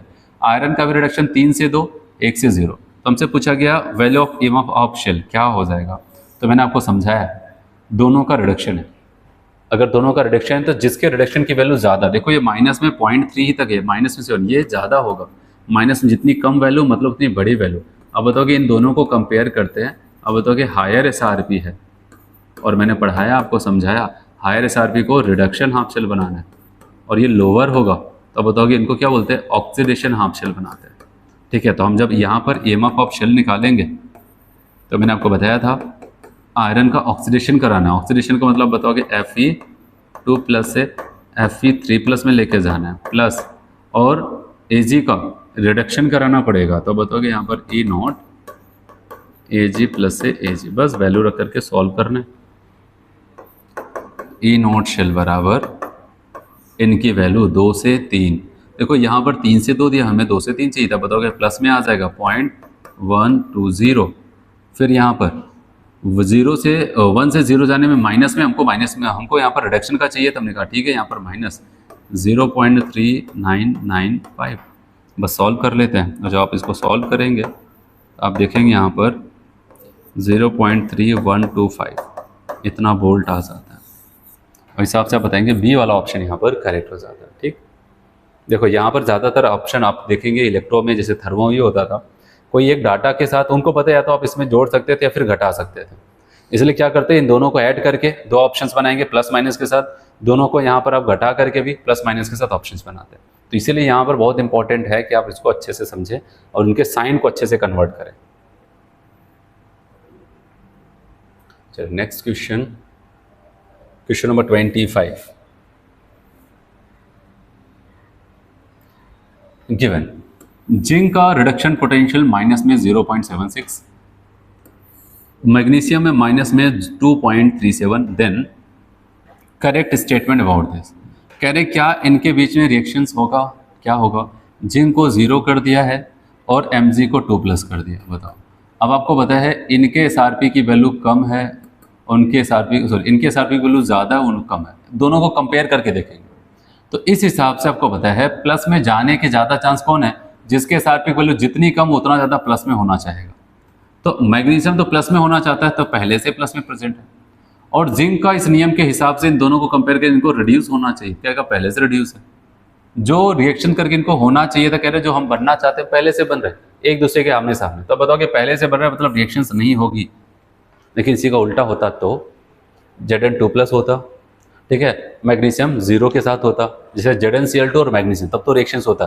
तो ZnCl2 और क्या करता है यहाँ पर मैग्नीशियम रिएक्शंस करता, तो वहाँ पर वो Zn अलग हो जाता और मैग्नीशियम 2+ में चला जाता, ठीक है। इसका उल्टा पॉसिबल होता, लेकिन ये वाला नहीं। इसलिए वैल्यू के साथ आप पहले सारी चीज़ों को बिठा लो माइंड में, क्या करना है, कौन ऑक्सीडाइज होना चाहेगा एक दूसरे के रेस्पेक्ट, कौन रिड्यूस होना चाहेगा। चलिए जैसे अगला ये वाला क्वेश्चन है 26। A solution contains Fe2+, Fe3+, I- ion. This solution was treated with iodine E04, यहाँ पर Fe3+ से 2+ इज इतना, एंड E0 I2 से I- आ जाएगा इतना। The favourable redox reaction is, तो क्या फेवरेबल रिडॉक्स रिएक्शन यहाँ पर होनी चाहिए, कौन ऑक्सीडाइज हो कौन रिड्यूस हो। आप खुद देखो, देखो यहाँ पर आपको क्या दिख रहा है, आयरन का रिडक्शन दिया, वैल्यू पॉजिटिव में आ रही, आयोडीन का रिडक्शन दिया, यहाँ पर भी पॉजिटिव में आ रही है। लेकिन ज़्यादा पॉजिटिव में कौन है? अब बताओगे E0 Fe3+ से, ऐसे देखना, कंपेयर करना पड़ेगा। ऐसा नहीं कि आपने कहीं एक बार उनका कोई एक बिहेवियर देख लिया किसी के साथ वही याद कर लेनी। अब यहाँ पर आपको देखना है आयरन की वैल्यू 0.77 वोल्ट और E0 I2 से I- दोनों प्लस में है, टक्कर में है। लेकिन मैंने आपको क्या सिखाया, दोनों का रिडक्शन है, हायर कौन है, ये हायर है तो ये रिडक्शन करना चाहेगा, मतलब ये चाहेगा Fe3 से 2 में आ जाए। ये कैसा है बताओ? ये आपको इनके कंपैरिजन में ये कम है, तो इनको हमें क्या करना पड़ेगा? ऑक्सीडेशन हासिल। तो यहाँ पर क्या होगा कि हम कहेंगे भाई आयोडीन अब तुम्हें क्या करना पड़ेगा? I- से I2 में जाना पड़ेगा। क्यों? क्योंकि आयरन ने जिम्मेदारी उठा ली है 3+ से 2+ होने के लिए। कहा गया ऐसा क्यों हो रहा है, ये तो चीटिंग है। कह रहे नहीं, क्योंकि यहाँ पर इनके SRP की वैल्यू आपके SRP से ज़्यादा है, तो रिडक्शन का पूरा पूरा हक किसको जाएगा? इनको जाएगा। और अब बचा कौन सा? ऑक्सीडेशन। आपको ऑक्सीडेशन ही करना पड़ेगा। तो चलिए देखते कह रहे हैं I2 will be reduce to I- करके I2 I- में जाएगा। बताओगे नहीं, there will be no red oxidation, ऐसा भी नहीं कह सकते हैं। I- will be oxidise to I2। बताओगे यही ऑप्शन के साथ जाना पड़ेगा। ठीक है, चलिए 27, Which of the following ion can be replaced by H+ ion when H2 gas is bubbled through the solution containing these? कह रहे हैं इसमें से आपके पास बहुत सारे आयन्स हैं। अगर आप देखें कॉपर हाइड्रोजन के नीचे, इसके अलावा सबके सब हाइड्रोजन के ऊपर। तो कहा गया कौन हाइड्रोजन गैस से रिएक्शंस करके, ठीक है, वहां पर खुद रिड्यूस हो जाएगा और ये ऑक्सीडाइज हो जाएगा। तो आपको बताया जो हाइड्रोजन के नीचे पाया जाता है, हाइड्रोजन यहाँ पर है, इसके नीचे पाए जाने वाले मतलब हायर SRP वाले, और वहाँ पर कॉपर होता है, तो वो क्या कर जाते हैं? खुद को रिड्यूस करना चाहते हैं और ऊपर वाले ऑक्सीडाइज करना चाहते हैं। इसलिए कहा गया कि अगर हम क्या करते हैं यहाँ पर Cu2+ आयन की मुलाकात हाइड्रोजन गैस से कराएं। देखना यहाँ पर, क्योंकि ये चाहता था कि भाई मैं हाइड्रोजन के नीचे पाया जाता हूँ, मेरा आयन यहाँ पर जल्दी से रिड्यूस हो, तो आप बताओगे यहाँ पर ये रिड्यूस होगा और यहाँ पर ये 2H+ बना, ऐसा हो सकता है। तो यहाँ पर यही बोल रहा है कि इसमें से जितने आयन थे, इसमें से कॉपर आयन ही हाइड्रोजन गैस से रिएक्शंस कर जाएगा, और यहाँ पर इसके H+, ऐसा लग रहा है इसके पॉजिटिव वाले को, जो पहले यहाँ पर ये पॉजिटिव था, अब उसकी जहाँ पर कौन दिख रहा है? H+, मतलब H+ ने इसको हटा दिया, ठीक है, रिप्लेस कर दिया। तो वही आपसे बोला गया विच of the following ion can be replace by H+ ion when H2 gas is bubbled through the solution containing these ion. तो हम कहेंगे हिसाब से हम कौन सा टिक करेंगे? सी वाले को टिक करेंगे। ये लोग ऊपर पाए जाते नहीं, ये नहीं करेंगे वहाँ पर, ठीक है, ये रिड्यूस ही नहीं होंगे। ये रिड्यूस हो सकता था क्योंकि इसके SRP की वैल्यू ज़्यादा है, खुद रिड्यूस होगा, दूसरे को ऑक्सीडाइज कराएगा। फिर कह रहे हैं कि which is true for a standard hydrogen electrode. Standard hydrogen electrode के लिए क्या स्टेटमेंट ट्रू होगा? ट्रू होगा क्योंकि it contain a metallic conductor which does not absorb hydrogen. ऐसा नहीं, मेटेलिक कंडक्टर तो होता है, बात तो सही प्लेटिनम का, और प्लेटिनम की एक फॉइल होती है, उसी पे तो हाइड्रोजन आयन भी जाता था, हाइड्रोजन ऑक्सीजन हाइड्रोजन गैस भी जाकर के वहाँ पर एब्जॉर्ब होता था, फिर वो ऑक्सीडाइज होता था। ये तो स्टेटमेंट सही। अब बताओगे वहाँ पर पूछा गया है कि यहाँ पर डज नॉट बोला गया, ठीक है, लेकिन करता है, अब बताओगे तब ये गलत हुआ। इट कैन एक्ट बोथ, इससे अच्छा कोई लाइन हो ही नहीं सकता है, ठीक है। It can act both cathode and anode. आप जैसा भी काम करा तो ऐसा कर सकते हैं। क्यों? क्योंकि मैंने कहा था स्टैंडर्ड कंडीशन में अक्सर ऑक्सीडेशन इलेक्ट्रोड पोटेंशियल वहाँ पर क्या हो जाता है? 0 होता है, इसलिए दोनों की तरफ अच्छे से काम करते हैं। कह रहे हैं टेम्परेचर इतना नहीं, 298 केल्विन स्टैंडर्ड कंडीशन में, प्रेशर 0 नहीं, वहाँ पर हमको पता है 180 में रखते थे स्टैंडर्ड कंडीशन में। चलो आगे बढ़ते हैं। For the electrochemical cells M से M+, X- से X। ए नॉट वैल्यू देखो, M का रिडक्शन आपको बताया गया है करते इस दौरान, रिडक्शन की वैल्यू दिया है 0.44 वोल्ट, और इनका रिडक्शन लिखा गया तो यहाँ पर 0.33। अब बताओ फिर से किसके SRP की वैल्यू ज़्यादा है? इनके, ये हायर हैं, ठीक है, आप देख रहे हैं इनके हायर लिखा है, हायर है, तो बताओगे भाई मजबूरी बस हमारे को ये कदम उठाना पड़ेगा, इनको रिडक्शन हासिल बनना पड़ेगा। और यहाँ पर वैल्यू इनके कंपैरिजन में ये 0.4 है, ये 3 है ना, ये कम हुआ। अब बताओगे इनका हो रहा है, अब बताओगे यहाँ पर ये लोअर हैं इनके कंपैरिजन में, और लोअर वाले SRP को हम ऑक्सीडेशन हासिल बनाते हैं, तो हम इनको ऑक्सीडाइज करेंगे और इनको रिड्यूस करेंगे। तो अब आप बताओगे यहाँ पर मेटल को क्या बताया? रिडक्शन मतलब रिड्यूस करेंगे, देखो रिड्यूस हो रहा है, और यहाँ पर X को क्या चाहेंगे? ऑक्सीडाइज हो, तो X- से X कर देंगे। ये स्पॉन्टेनियस रिएक्शन होने के लिए हमें ये कदम उठाना पड़ेगा, ठीक। आप चाहें तो यहाँ पर इनका कह रहा है कि इसके साथ आप निकालेंगे तो ये वैल्यू नहीं आती, आप देख लेना, ये स्टेटमेंट सही है।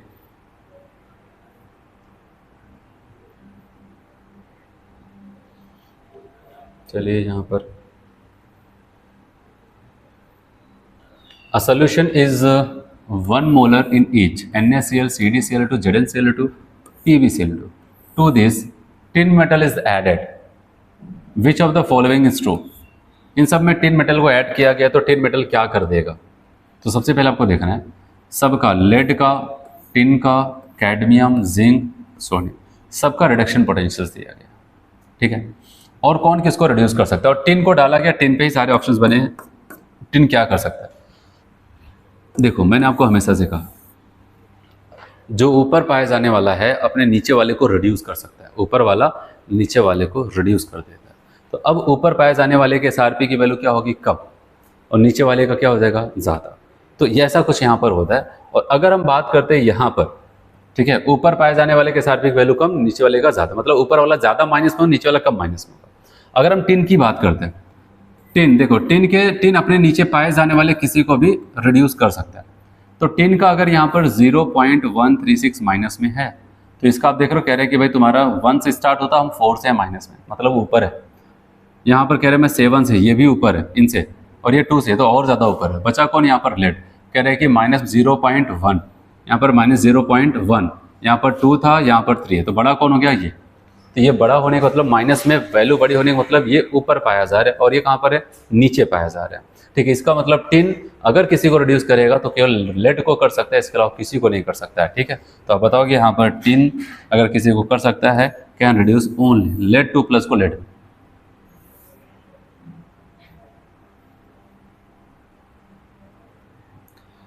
If the E naught cell for a given reaction has a negative value, which of the following gives the correct relationship for E delta Z? और मैंने आपको एक फॉर्मूला पढ़ाया है, डेल्टा जी नॉट बराबर minus n A nought F.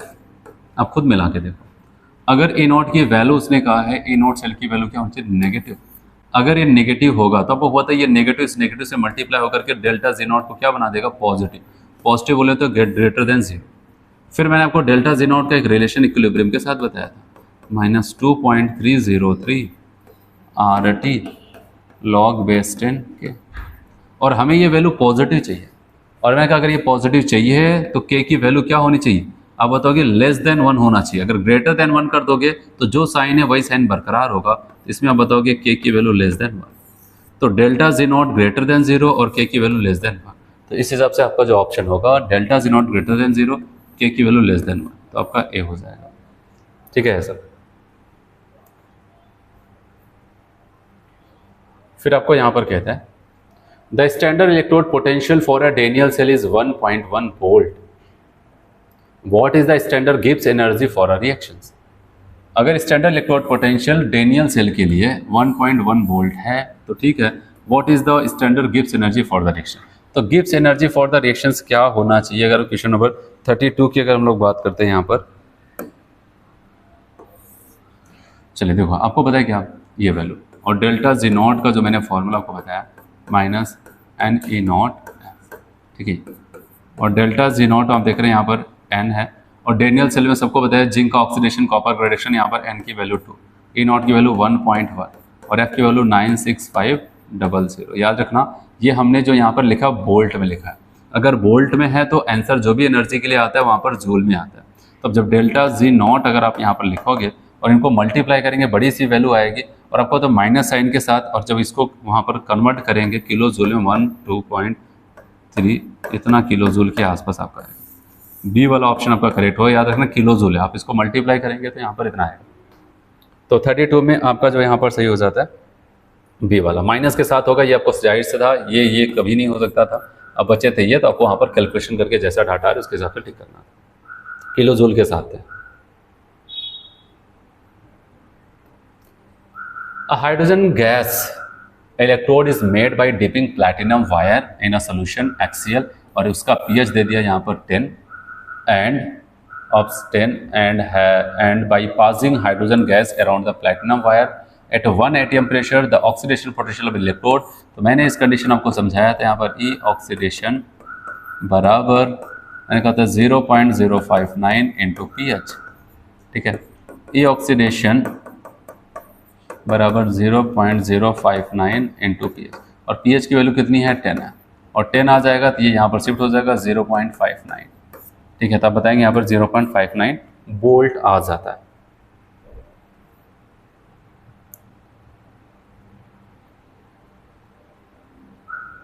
चलिए इस question की अगर हम बात करते हैं, देखिए इसमें क्या पूछा जा रहा है हमसे,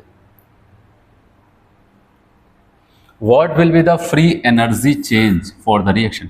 ये एक रिएक्शंस है, इनके लिए हमसे पूछा जा रहा है, यहाँ पर इनका हमको ये दिया। तो आपको याद रखना है कि यहाँ पर अगर इनके हम लगाएंगे तो फॉर्मूला हमारे पास ये होगा delta G nought minus n E F, ऐसे लगाएंगे एन ई नॉट एफ, ठीक है। तो लेकिन हमें यहाँ पर एन की वैल्यू तो 3 पता है लेकिन ई की वैल्यू नहीं पता है, तो 2 का दे करके तीसरे का पूछ रहा है, दोनों के दोनों आयरन है, तो हमारे पास यहाँ पर कौन सा कॉन्सेप्ट होगा, ठीक है, N3E3 बराबर, अब बताओगे N1E1 प्लस N2E2।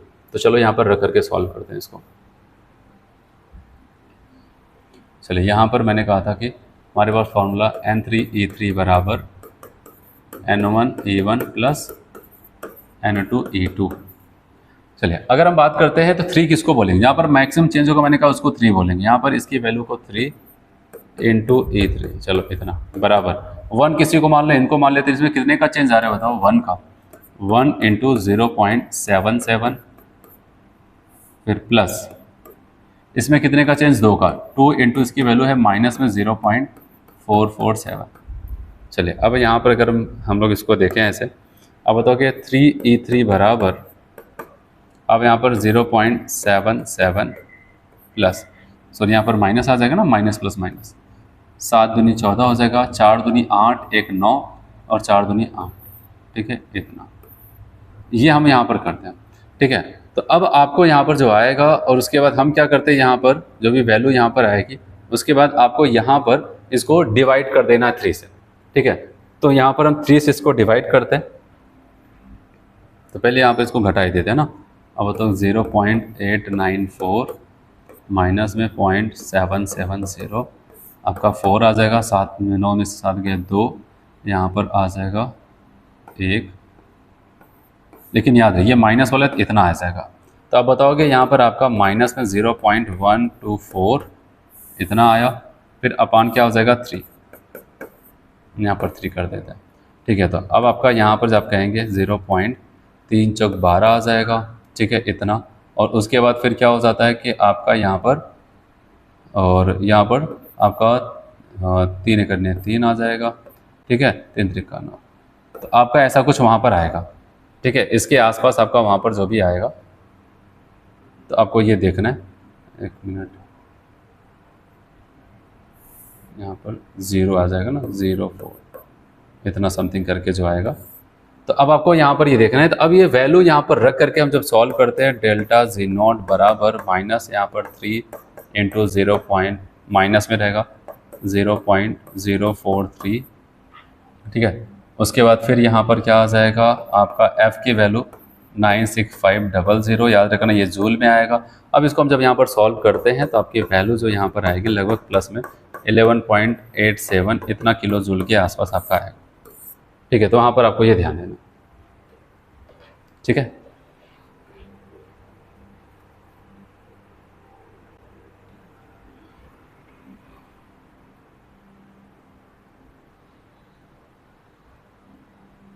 चलिए अब यहाँ पर आगे बढ़ते हैं। Which one of the following has a potential more than 0, किसका पोटेंशियल 0 से ज़्यादा होगा। मोर देन 0 का मतलब आपको पता है, ई शेल की वैल्यू आपसे पॉजिटिव पूछी जा रही है ना, पॉजिटिव, मोर देन 0 का मतलब पॉजिटिव। और अब आपको यहाँ पर ये दिया गया, अगर आप इसको देखें, और सबसे पहले अगर मैं आपको बताऊँ, यहाँ पर 0 से प्लस में जा रहा है, 0 से प्लस में जा रहा है, 0 से प्लस में जा रहा है, और 0 से प्लस में जा रहा है, ऐसा कुछ आपको वहाँ पर दिया गया। और आपसे पूछा गया विच of the following has a potential more than 0, किसका पोटेंशियल आपको यहाँ पर 0 से ज़्यादा देखने को मिलेगा, ठीक है, किसका पोटेंशियल आपको यहाँ पर 0 से ज़्यादा देखने को मिलेगा। अगर हम इनको देखें, देखो यहाँ पर सबसे पहले अगर मैं आपको बताऊं, अगर इस रिएक्शंस में अगर देखें, यहाँ पर हाइड्रोजन से इसको H+ में कन्वर्ट कर रहे हैं, ठीक है, यहाँ से इसको हम इसमें लेकर के जा रहे हैं, और हमसे यहाँ पर पूछा गया पॉजिटिव। इसके हिसाब से अगर हम यहाँ पर लिखेंगे ई ऑक्सीडेशन बराबर ई नॉट ऑक्सीडेशन, देखो ऐसे फॉर्मूला तो यहाँ पर हम लगा सकते हैं, लेकिन एक चीज़ ये भी ध्यान देना है, रिएक्शन तो हमें यहाँ पर ऑक्सीडेशन का लिख दिया, ठीक है, कोई बात नहीं, लेकिन आपको पता है यहाँ पर कहीं पर ऐसा आपको मेंशन नहीं किया गया, कह रहे कि जिसका पोटेंशियल मोर देन 0 है, आपको कुछ मेंशन नहीं कर रहा है। तो हमें यहाँ पर एक बात ध्यान देना पड़ेगा, कुछ नहीं बोला तो हम रिडक्शन पोटेंशियल मान के ही चलेंगे, और रिडक्शन पोटेंशियल, क्योंकि जब कुछ नहीं बोलता है तो कन्वर्जन चलता है, उसको रिडक्शन पोटेंशियल की तरह मान के चलेंगे, और उसमें हम क्या करेंगे पता, कहेंगे 2H+ से वो किस में जाएगा, H2 में कन्वर्ट हो जाएगा। और इसके लिए जब हम यहाँ पर ये रिडक्शन लिखेंगे, हाइड्रोजन का स्टैंडर्ड कंडीशन में 0 होता है, -0.059/2 लॉग आपका आएगा क्या, pressure of H2 upon H plus concentration का क्या हो जाएगा, स्क्वायर। देखना यहाँ पर, अब आप इसकी वैल्यू को रखो, देखो ये माइनस साइन तब तक बरकरार रहेगा अगर प्रेशर ऑफ H2 ज्यादा होगा यहाँ पर H प्लस के स्क्वायर के, अगर ऊपर वाली वैल्यू नीचे वाली वैल्यू से ज्यादा है तो जो साइन वही बना रहेगा, इस बात का ध्यान देना। लेकिन अगर नीचे वाली वैल्यू ज्यादा हो गई तो वहां पर ये साइन बदल जाएगा। इसका मतलब मैं ये कह रहा हूँ, ये रिडक्शन आपका नेगेटिव आएगा कब, जब आपका pressure of H2 is greater then H plus concentration के स्क्वायर।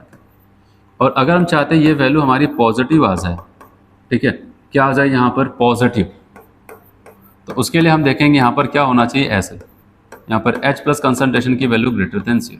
और यहाँ पर ये बताया गया मोर देन 1 का मतलब 0 का मतलब पॉजिटिव पूछा जा रहा है।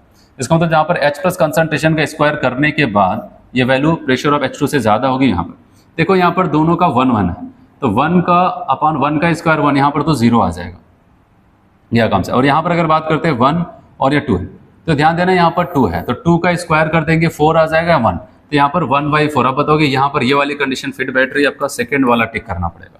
तो इस क्वेश्चन का हिंट देखना, हिंट क्या आपको यहाँ पर समझना है, क्वेश्चन में कह रहे हैं कहाँ पर इसका पोटेंशियल 1 से ज्यादा होगा, ना तो ऑक्सीडेशन पोटेंशियल बोल रहा है ना तो रिडक्शन पोटेंशियल बोल रहा है। अब हम डाउट में आगे क्या करें, मैंने कहा जब कुछ ना समझ में आए तो हमें क्या करना है, हमेशा रिडक्शन मान के चलना है, ठीक है, क्योंकि अगर ऑक्सीडेशन बोलता है तभी ऑक्सीडेशन लेके चलेंगे, नहीं।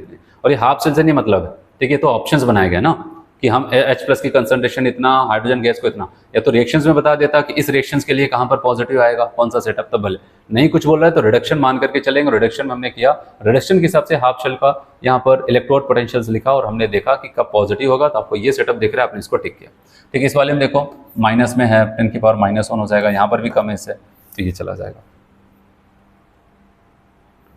चलिए अगला क्वेश्चन आपको कहता है कि during the charging of lead storage battery the anode is represented by, तो एनोड को हम कैसे रिप्रेजेंट करेंगे, और चार्जिंग के दौरान अगर वहां पर कोई रिएक्शंस हो रही है, ठीक है, वहां पर अगर लेड स्टोरेज बैटरी में कोई रिएक्शन चल रही थी और चार्जिंग की घटना घट रही, तो हम किसको कैसे पहचानेंगे, इसमें से एनोड कौन होगा। तो याद रखना, हमेशा से मैंने आपको बताया है कि अगर ये आपको पता भी होना चाहिए कि शुरू में अगर हम बात करते हैं जब डिस्चार्जिंग होता है, यूज होता है, तो एनोड पे क्या हो जाता है पता है, लेड SO4 में PbSO4 में कन्वर्ट होता है, और कैथोड पे PbO2 H2SO4 से रिएक्शन करके PbSO4 बनाता है।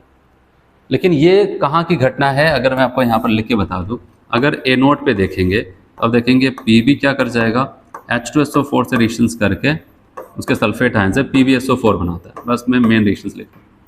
और कैथोड पे अगर हम बात करते हैं तो बताओगे यहाँ पर कैथोड लेड ऑक्साइड का बना होता है, वो भी H2SO4 से रिएक्शन करता है, जो इलेक्ट्रॉन यहाँ से निकले उसको पकड़ के वो भी PbSO4 बनाता है।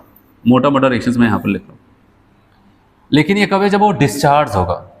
लेकिन हमसे कह रहा है कि आप कौन सी रिएक्शंस को देख करके बता सकते हो वो एनोड को रिप्रेजेंट कर रहा है। याद रखना, जब ये डिस्चार्ज होता है तो लेड एनोड का काम करता है, लेड ऑक्साइड कैथोड का। लेकिन जब ये चार्ज होगा तो रिएक्शन पलट जाएगी, तो अब यहाँ पर क्या हो जाएगा, लेड सल्फेट से लेड बनने लगेगा और लेड सल्फेट से यहाँ पर PbO बनने लगेगा। लेकिन जब ऐसा होगा तो आपको बताइए +2 से 0 होने लगेगा। +2 से 0 होने का मतलब कि रिडक्शन होने लगे, अब ये कैथोड का काम करेगा, और आप देखेंगे यहाँ पर ये भी +2 से अब यहाँ पर +4 बनाने लगेगा और ये एनोड का काम करने लगेगा। तो जो पहले कैथोड हुआ करता था चार्जिंग दौरान वही एनोड हो जाएगा। और इस हिसाब से आप बताओगे लेड सल्फेट लेड ऑक्साइड का फॉर्मेशन कर रहे हैं, तो बताओगे यहाँ पर बी वाला एनोड की तरह काम करेगा, ठीक है। यहाँ पर ध्यान देना, क्योंकि अब हम जब चार्जिंग करेंगे तो रिएक्शंस पलट जाएगी, तो वो जो इलेक्ट्रोड थे वो भी पलट जाएंगे, जो एनोड था कैथोड, जो कैथोड है एनोड, तो ऐसा कुछ होगा। चलिए यहाँ पर आगे देखते हैं हम लोग 36। During the charging of lead storage battery the reactions, अच्छा ये तो हो गया ना। 37 following limiting molar conductivity are given as, कुछ लोगों का मोलर कंडक्टिविटी इन्फिनाइट डायल्यूशन पर दिया गया जिसको हम लिमिटिंग मोलर कंडक्टिविटी कहते हैं। H2SO4 का, K2SO4 का, CH3CO K का है, तो किसी का पूछना चाहते हैं इनका, तो हम देखो जिसका पूछा जाए पहले उसका एक रिएक्शंस लिख दो। ये कैसे बनेगा, इन सबसे बनाएंगे, तो हम बताएंगे अगर इसको बनाना है हम कहेंगे यहाँ पर CH3COOK, इसकी रिएक्शन हमें H चाहिए ना, H कहाँ से मिलेगा, ये एसिड से मिलेगा। H2SO4 से रिएक्शंस करा दो, तो याद रखना अब क्या हो जाएगा, यहां पर ये तो इसको H मिल जाएगा, लेकिन साथ ही साथ एक प्रोडक्ट और बनेगा, क्या, K जाएगा SO4 के साथ K2SO4 बने, लेकिन हमारे पास तो एक K है तो हम इसके 2 मोल यूज करते हैं।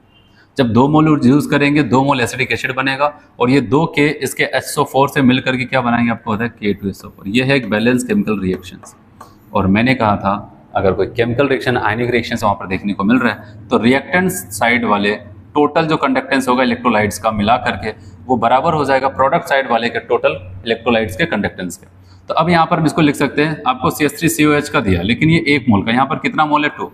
अब तो 2 इंटू जेड यहाँ पर आ जाएगा इनका, याद रखना, प्लस ये कितने अकेले हैं, इनका लिखना कितना x है, बराबर इनका पूछा जा रहा है। आप बताओगे 2 इंटू मोलर कंडक्टेंस इनफाइनाइट पर एसिडिक एसिड का, प्लस K2SO4 का कहाँ पर दिया, ये दिया y, हमसे इनका पूछा जा रहा है, तो हम कहेंगे लिख लेते हैं यहाँ पर 2 इंटू मोलर कंडक्टेंस इनफाइनाइट पर CH3COH बराबर, कहेंगे यहाँ पर क्या हो जाएगा 2Z प्लस x, इतना आ जाएगा, ठीक है। और माइनस यहाँ पर क्या हो जाए, देखो यहाँ पर था, हम इसका निकाल रहे हैं ना, यहाँ पर ये तो था ही, अब इधर आकर के माइनस y आ जाएगा ऐसे, लेकिन हमें इनका 2 के साथ हमको अकेला इनका बताना है, तो हम कहेंगे अभी 2 जाकर के इनको डिवाइड करेगा, ठीक है ना, तो ये जा करके 2 से डिवाइड करेगा, कहेगा 2Z plus x minus Y upon 2। इसको हम ऐसे लिख सकते हैं, ये सबको डिवाइड कर रहा है। जब अगर अलग अलग आप देखेंगे z को 2Z को 2 से डिवाइड किया तो बचेगा केवल z, और यहाँ पर x माइनस वाई अपान 2। आप इसको ऐसे भी अलग अलग लिख सकते हैं, तो ऑप्शन के हिसाब से तो आपका कौन सा ऑप्शन, डी वाला सही हो जाएगा, x minus Y upon 2 plus Z, X minus Y upon 2 plus Z आ जाता है, तो डी वाला यहाँ पर करेक्ट हो जाता है।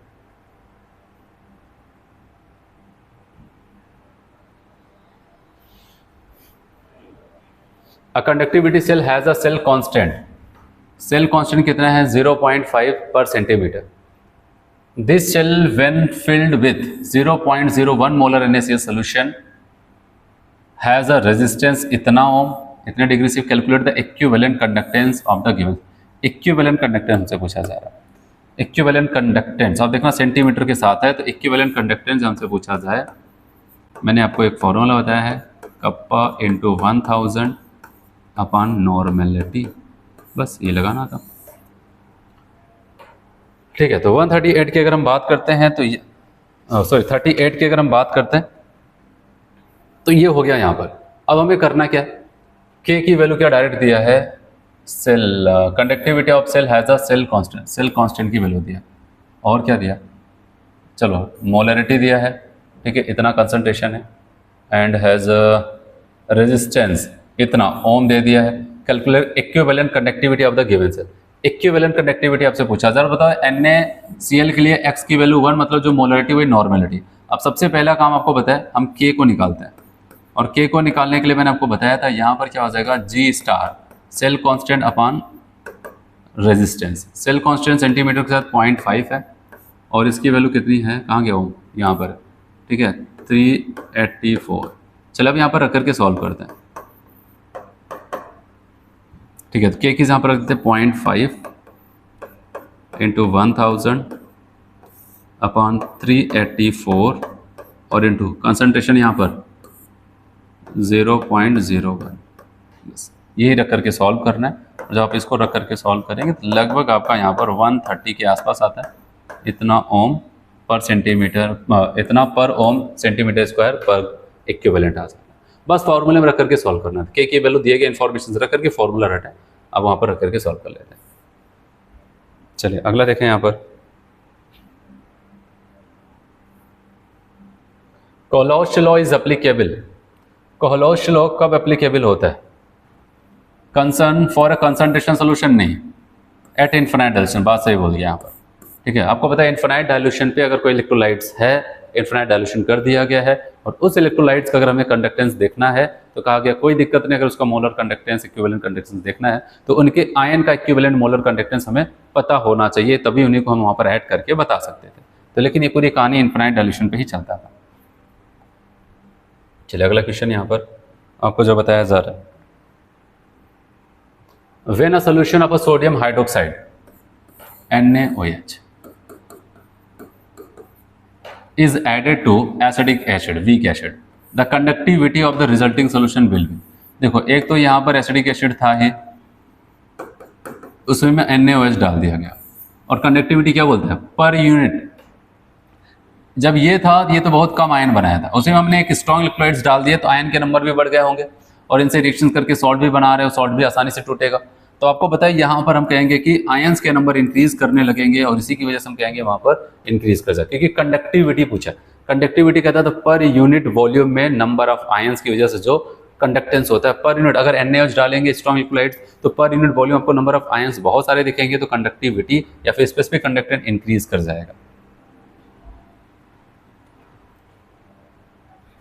चलिए अगला देखते हैं यहाँ पर question number 40। Which of the following sodium hydroxide is added to the acidic acid solution.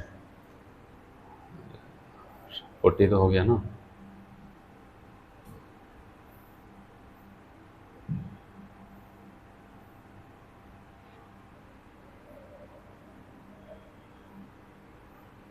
The electrical potential and their respective SI unit are given below. Identify the wrongly matched.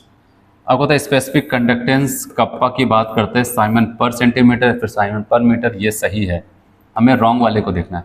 Conductance हो जाता है ohm inverse, जिसको हम क्या बोलते हैं ohm inverse, और ohm inverse को हम लिखना चाहें तो साइमन लिख सकते हैं। Equivalent conductance siemens metre square पर इक्विवेलेंट, सही लिखा है, ठीक है। मोलर कंडक्टेंस साइमन मीटर पर मोल, ये दोनों सही लिखा है। तो गड़बड़ कहाँ पर, एक ऑप्शन बचा ई वाला। सेल कांस्टेंट, सेल कांस्टेंट की यूनिट क्या पता है, यहाँ पर मीटर लिखा है। आप बताओ कि पर मीटर होना चाहिए था या फिर पर सेंटीमीटर होता तब सही बोलते, लेकिन मीटर लेकर के इन्होंने इसको गलत किया, तो हम कहेंगे ई वाला गलत हो जाएगा।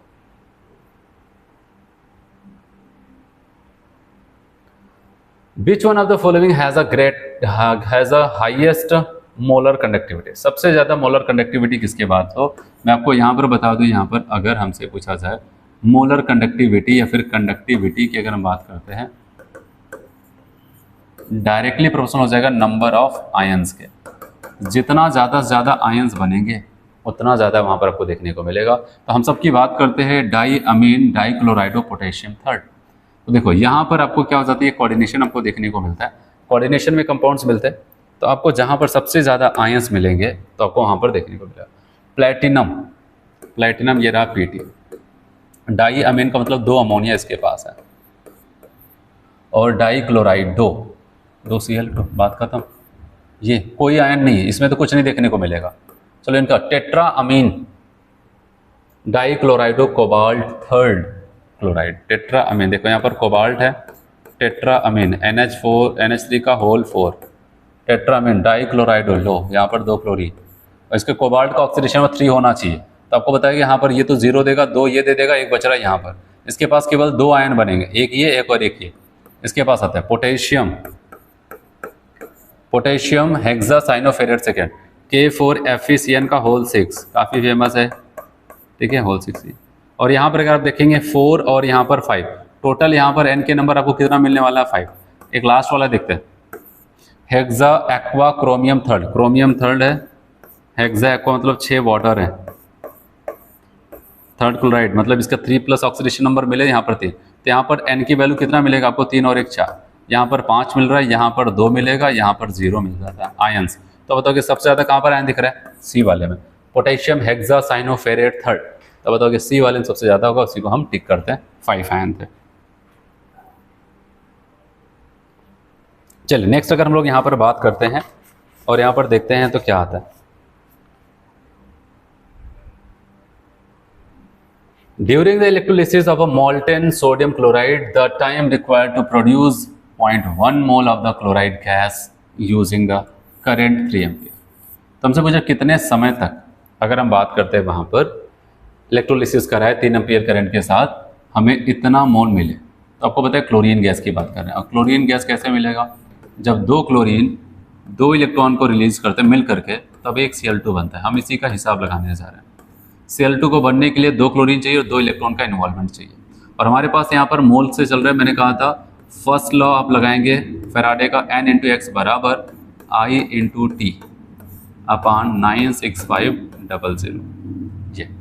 और अगर हम बात करते हैं यहाँ पर n की वैल्यू, तो उसने बताया है 0.1 और x की वैल्यू अभी आपने देखा 2 है, I आपको बताया 3 एम्पियर है, टाइम अपान 96500। अब हमसे टाइम पूछा जा रहा है। अब टाइम जब भी निकालोगे, मैंने कहा टाइम हमेशा सेकंड में आएगा, 0.1 इंटू 2 इंटू 96500 अपान 3, ठीक है इतना। लेकिन आपको पता है ये जो आएगा सेकंड में आएगा, सेकंड में आता है, लेकिन हमें क्या चाहिए यहाँ पर, मिनट में आंसर दिया था। हम 60 से डिवाइड करेंगे तब ये मिनट में आएगा, और जब इसे डिवाइड करते हैं तो लगभग वैल्यू यहाँ पर आपका सॉल्व करेंगे तो 107 मिनट के आसपास आता है। लेकिन अब क्या कर सकते हैं, यहाँ पर उसी के आसपास का जो ऑप्शन है उसी को टिक करना पड़ जाएगा, 110 मिनट वाले को हमें टिक करना पड़ेगा मजबूरी बस, ठीक है, क्योंकि 107 वहाँ पर है नहीं। आप सॉल्व करेंगे आपको यही मिलेगा।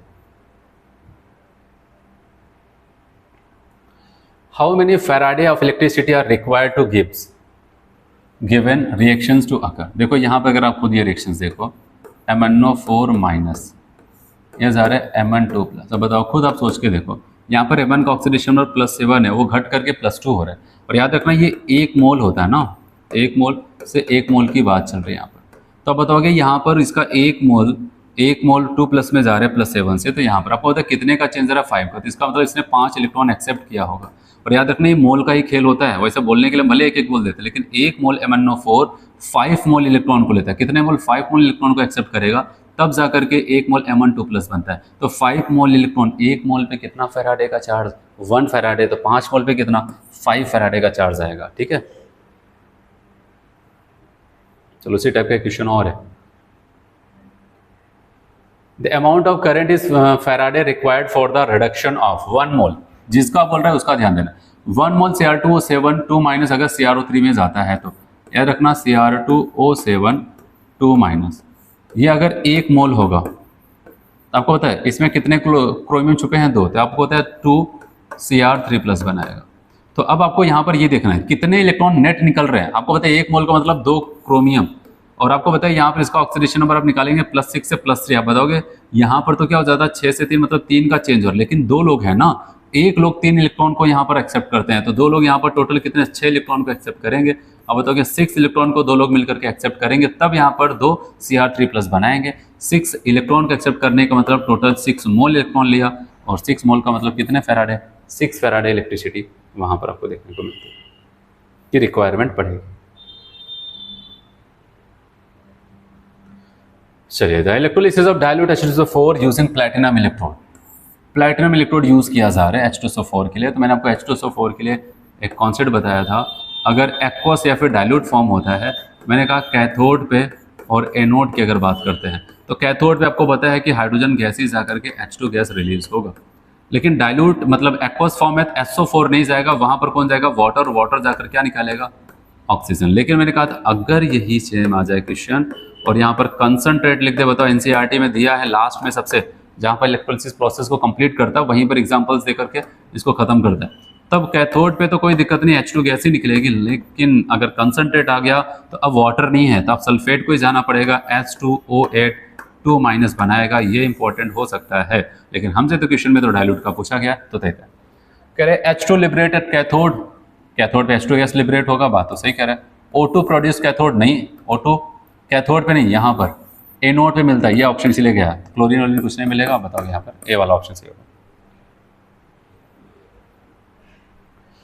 Electrolysis of water with 1 Faraday electricity gives.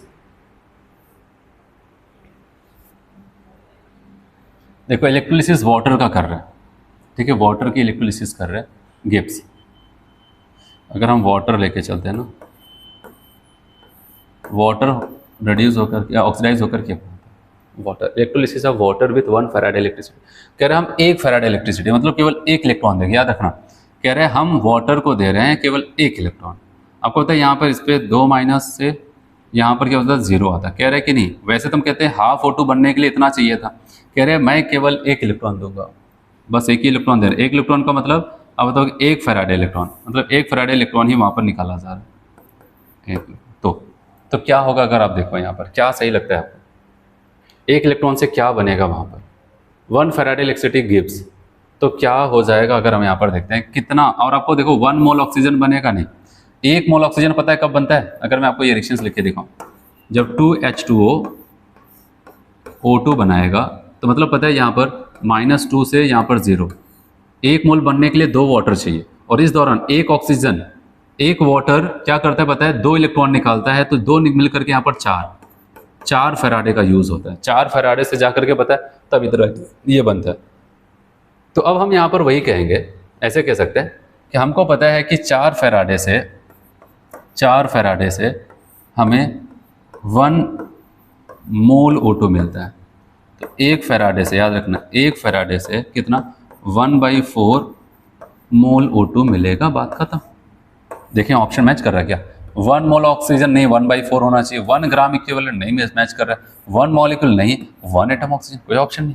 अब क्या करें, देखो मोल वाला तो हमने मोल ही बताया था, यहाँ पर इक्विवेलेंट बोल रहे हैं, मॉलिक्यूल बोल रहे हैं, एटम बोल रहे हैं, हम क्या मोल वाले में तो ये करते ही नहीं होगा, अब इनको चेक करते हैं।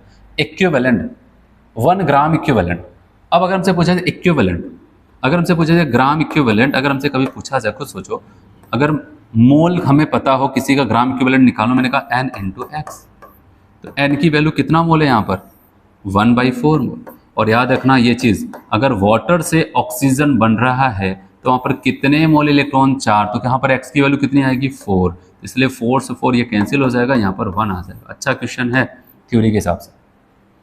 तो वैसे मोल बोलेंगे तो 1/4 मोल बोलेंगे, लेकिन अगर ग्राम इक्विवेलेंट बोलेंगे तो n × x, और ऑक्सीजन अगर वाटर से बनता है x की वैल्यू 4 आती है वहाँ पर, तो इसलिए 1/4 तो मोल था, 4 से मल्टीप्लाई किया तो यहाँ पर 1 आ जाएगा। तो बताओ ये ऑप्शन सही है। अच्छा question, 1 gram equivalent of oxygen बनेगा, 1 ग्राम इक्विवेलेंट ऑक्सीजन, तो ये ऑप्शन आपका सही होगा। चलिए क्वेश्चन नंबर 48 की अगर हम बात करते हैं, और 48 में क्या है, अ सोल्यूशन ऑफ कॉपर सल्फेट, ठीक है, is electrolysed for 10 minute with a current 1.5 ampere, the mass of copper deposited at anode. देखो मास ऑफ कॉपर, कॉपर का क्या होगा आपको पता है, रिडक्शन होगा, कॉपर का क्या हो जाएगा, रिडक्शन, 2 इलेक्ट्रॉन लेकर के कॉपर रिड्यूस होगा। जब कॉपर का रिडक्शन होगा 2 से 0 हो जाएगा, और आपको पता है रिडक्शन ऑलवेज कहाँ पर होता है, एट कैथोड, क्या हो जाता है कैथोड। लेकिन इन्होंने यहाँ पर सब कुछ अच्छे से सजा करके लास्ट में एनोड बोल दिया, और जब एनोड बोला है तो आपको क्या लगाना है यहाँ पर, कुछ नहीं होगा, क्योंकि एनोड पे वो जाएगा नहीं भाई, पॉजिटिव वाला पॉजिटिव पे थोड़ी नहीं जाएगा, वो तो नेगेटिव पे जाएगा। एनोड पे कितना कॉपर मिलेगा, 0 मिलेगा, ठीक। चलो अगला देखते हैं यहाँ पर,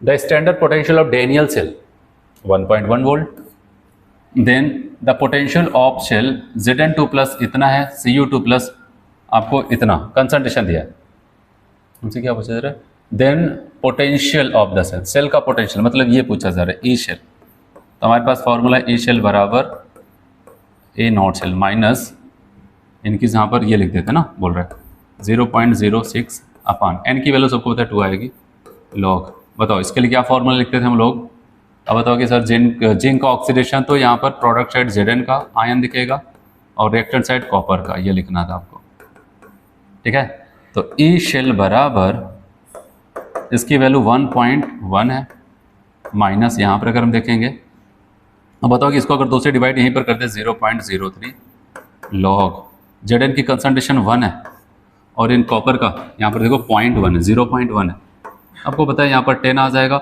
जब इसको हटाएंगे तो यहाँ पर 10 आ जाएगा, 10 का मतलब लॉग 1 आ जाएगा, तो ये वैल्यू इसमें से घट जाएगी। ई शेल बराबर 1.10 माइनस 0.03, और इसको जब घटाएंगे 1.07 वोल्ट आ जाता है, तो आपका सी वाला यहाँ पर करेक्ट हो जाता है, ठीक। चलिए यहाँ पर लास्ट क्वेश्चन देखते हैं, यहाँ पर सेक्शन ए का, which of the following is a merit of nickel cadmium cell over a lead storage battery. तो यहाँ पर आपको मेरिट बताना है, मतलब उसकी जो सबसे खास बात है आपको निकल कैडमियम सेल के लिए वो आपको बताना। कहा गया nickel cadmium cell can be reused, हाँ दोबारा चार्ज करके यूज कर सकते हैं, ये लेकिन है यहाँ पर ये स्टेटमेंट है, लेकिन हमसे मेरिट वहाँ पर उसकी जो सबसे खास बात वो आपको बताना। कह रहे nickel cadmium cell is a comparatively economically manufacture, बहुत आसानी से बनाया जा सकता है, गलत बोल रहा है, ठीक है, इतना आसानी से ये नहीं बन पाता है, लेकिन आपको कह रहा है कि nickel cadmium cell has a comparatively longer life. ये इसकी मेरिट्स है। सबसे अच्छी खास बात ये, क्योंकि और भी बहुत सारे लोगों को हम दोबारा यूज़ कर सकते हैं लेकिन उतनी अच्छी लाइफ नहीं होती। अगर हमसे एक सेलेक्ट करना है तो हम यहाँ पर कौन सा सेलेक्ट करेंगे? निकल कैडमियम सेल के पास कंपेरेटिवली दूसरों की तुलना में लेड स्टोरेज बैटरी से अगर कंपेरिजन करें तो लॉन्गर लाइफ होती है। ठीक है, तो यहाँ पर सेक्शन ए के क्वेश्चन कंप्लीट हो जाते हैं। तो हम लोग इतना करते हैं। Thank you.